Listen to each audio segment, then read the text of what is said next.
Hey guys, Furum here, and today I'm going to be testing the Zenvo TS1 10th Anniversary Edition in multiplayer. I would like to say that this is the first Asphalt 8 video made on my new computer, so the graphics are on extreme and it is 1080. So hooray for better quality! My tuning is 4504 and 5050, a fairly standard tune, and it turned out to be better in multiplayer than I had actually expected. Before we go to multiplayer though, I'd just like to show you my race against the final AI. It was not the closest Ultimate AI that I've had, but I'd say it was probably close enough for me to show you. And I was just running single tank because I saw Hot Dog run it single tank with a slightly more top speed-based tune and less acceleration, so I figured I could probably do it single tank as well. Now, I developed a bit of a hatred for this R&D, you might say. Not the car necessarily, but the R&D, because I got so behind on it because I was more focused on Asphalt 9 during this time, and I had to spend far too many tokens for keys and stuff, because I'd gotten so far behind that I had to do the entirety of Lab 4 in just 2 days. Yeah, that was not pretty for my tokens. But thankfully, I did manage to get through it without too much of a problem. The R&D wasn't hard, the only problem really was that I got behind, as I said. And I don't remember if this was my first or second try. If it was my second try, I think on my first try, I wrecked at some dumb place or something. But yeah, so we beat the final AI by about half a second, I think it was. Let's see how much exactly here. Yeah, about half a second. And so then we win the car. I guess this R&D was really more tedious than anything else. So we got 175 tokens back from that, but that wasn't really enough to recoup my losses. But thankfully, I did get this car, and as we'll see, it definitely is not a worthless car. It speeds up rather slowly, but with the 4 on acceleration, it gets up to speed fairly quickly after the initial slump. At this rank, it can reach a speed of 307 miles per hour, which is 1 mile per hour faster, I believe, than the Rezvanis at Max Pro. And I do not think these were Max Pro, because that one went up the ramp back there, and I took the faster, lower route.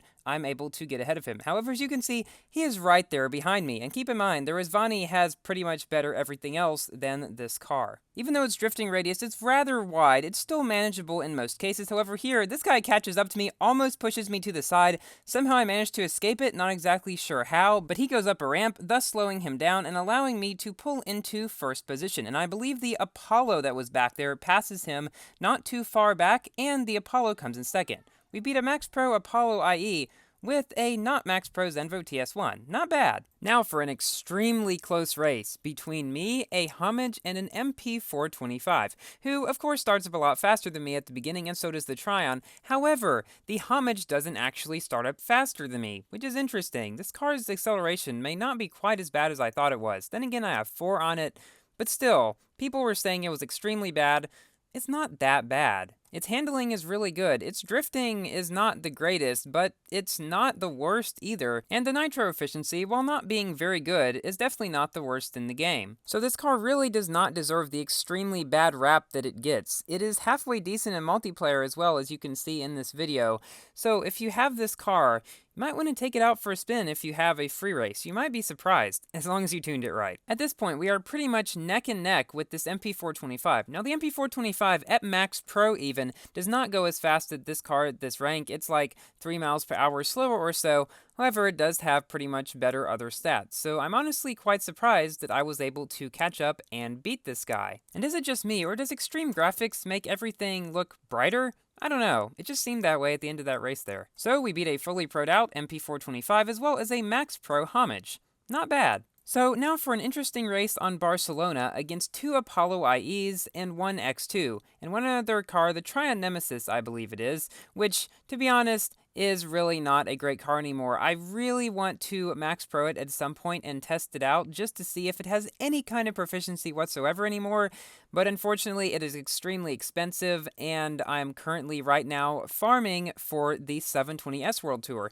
Speaking of that, I will be live streaming the 720S World Tour tomorrow, Saturday, August 25th at 4 p.m. GMT. That's 11 a.m. Central Time. I will be streaming on Asphalt's Facebook page. I will put a link to that in the description, description so you can know where to find me. Basically, in that stream, I'll be explaining the world tour, going through it as far as I can pretty much without spending an enormous amount of tokens. And then if we have time left, because it will be about a 1-hour stream, I will probably do some multiplayer. I'm thinking I may do one race in each of the other McLaren cars in the game, because it really is a McLaren stream, and so I think that would be a great idea. So I hope to see you there. Here we got beat by these two Apollos, but we did beat this fully pro'd out McLaren X2, as well as that poor Tryon Nemesis. Now for another intense race on Nevada, again, this time against an Apollo IE, a Rizvani Beast Alpha, and an Aston Martin Vulcan, all of which shot way ahead of me at the beginning.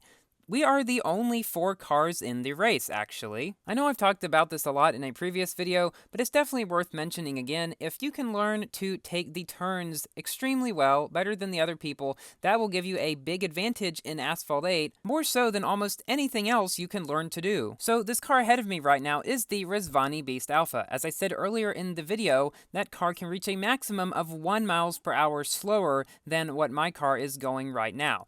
So I was thinking, okay, well probably maybe since it's 2 laps, I might be able to catch up to him. Even if I can't, I'll get a very close second place. But as you will see, things will go quite a bit differently than what I expected. You see, that car right there behind me is the Apollo Intenza Emozione that wrecked around one of the first turns at the beginning. Now, that car is a good, 8 miles per hour faster than me, I think. I don't know his rank right now, but it's up to that. Probably between 5 and 8, wherever he is. Anyway, he is catching up quite fast. However, I did not really think that he was fast enough that he'd be able to catch up with me very quickly. But then I messed up around this turn, which brought him even further closer, and then I had fairly low speed coming down here. So yeah, he caught up pretty fast around there. However, I was still catching up ever so slightly closer to this Rizvani beast ahead of me. So basically what was happening here, I was getting sandwiched in almost, you might say. So at this point, pretty much anything could happen. But then I ran out of nitro, so I had to wag, which allowed him to catch up even further to me. I figured he would probably pass me any minute now, but then he touched me in the air, causing me to flat spin extremely fast. And at this point, I was really wondering why in the world he hadn't passed me yet. But then, coming up in this tunnel, the Rizvani wrecks right, I don't know exactly where, then the Apollo comes up beside me and pushes me into this slightly longer route here. But thankfully, the Rizvani did not manage to catch back up, and we come into second place. A bit of different placings than it seemed it would happen earlier in the race. The Rizvani came in last, and the Aston Martin Vulcan in third, with the Apollo coming in first. Alright, now for a race on London, in which I make a little bit of a mistake, let's say, but thankfully it does not really cost me as much as I might have originally thought. So the Rizvani, of course, takes off at the beginning there, but we also have an Apollo in this race, Assassin NPP. I've actually raced him quite a few times, not in my Zenvo, but just when we've been in our Apollos. There's so many people in multiplayer who I just see every so often, and it's fun recognizing lots of people's names in the game. Here, Assassin NPP assassinates that Rizvani. See what I did there? Yeah. Anyway, here I did not drift punch soon enough, and I wrecked right into that barrier in the middle there. Thankfully, the Rizvani wrecked around the corner as well, leaving only the Apollo and this Mazzanti Avantra, of all cars, ahead of me, and he was in my way, so I knocked him down and flat spun up this ramp back into second position. Now, I figured that this would be a fairly normal race from now on because the guy ahead of me was faster and the guy behind me, the Rizvani, was slower.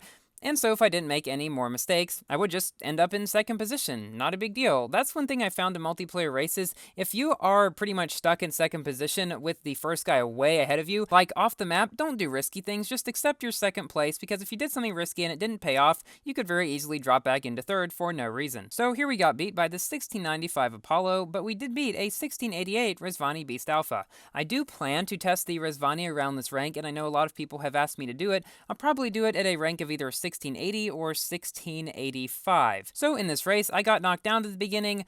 That is definitely one big advantage of having a car that does not accelerate all that fast. And because the drifting is not especially great, I'm not able to get around that turn, so I didn't even try. Thankfully, this is Rose of the Desert and not Dubai, so I didn't miss a big shortcut. Now, this race may seem rather horrible because it's 1 lap and I'm 4 out of 4, but some really crazy things happen right near the end of the race. That seems to happen a lot in this video. One thing I found that this car is quite good at is drift punching. So if you have it and you're struggling with the bad drifting, You should definitely try that out. So here is where things get a little weird. So somebody wrecks near the end, but then somebody else wrecks as well, and then somebody slows down and I knock him down, and then I come in second somehow. Yeah.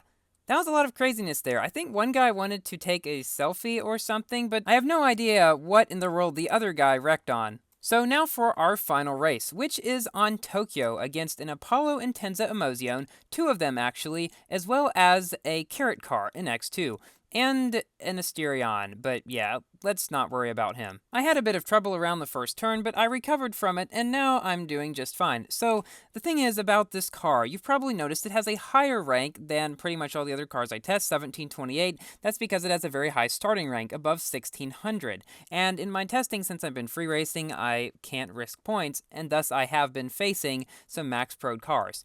However, for its rank, 307 8-ish miles per hour is really not bad at all. So the few races that I've gotten into with the lower cars, like below 1700, which has happened some throughout this video, have shown that once this car gets up to speed, even though it may have a little bit of trouble getting there and around the turns and stuff, it can be quite a competitor in some cases. Now, of course, it's inferior to the OP ones like the Apollo, the Resvani, etc., but as you've seen throughout the video, it can still compete fairly well with some of the maybe slightly less overpowered ones. So if you've got this car, don't feel that you've completely wasted your credits and stuff on it. I mean, it goes as fast as a Hacera GT at Max Pro, just a couple miles per hour less than the Vulcan, so it's definitely not slow. But if you did not win it, don't worry too much about that either, because most likely you have some better multiplayer cars, and it wouldn't really be all that useful for you anyway. Thank you all for watching. Please like the video if you've enjoyed, and consider subscribing for more Asphalt 8 content. And in this race, we beat an X2 and an Apollo, and I will see you in my next video. Goodbye!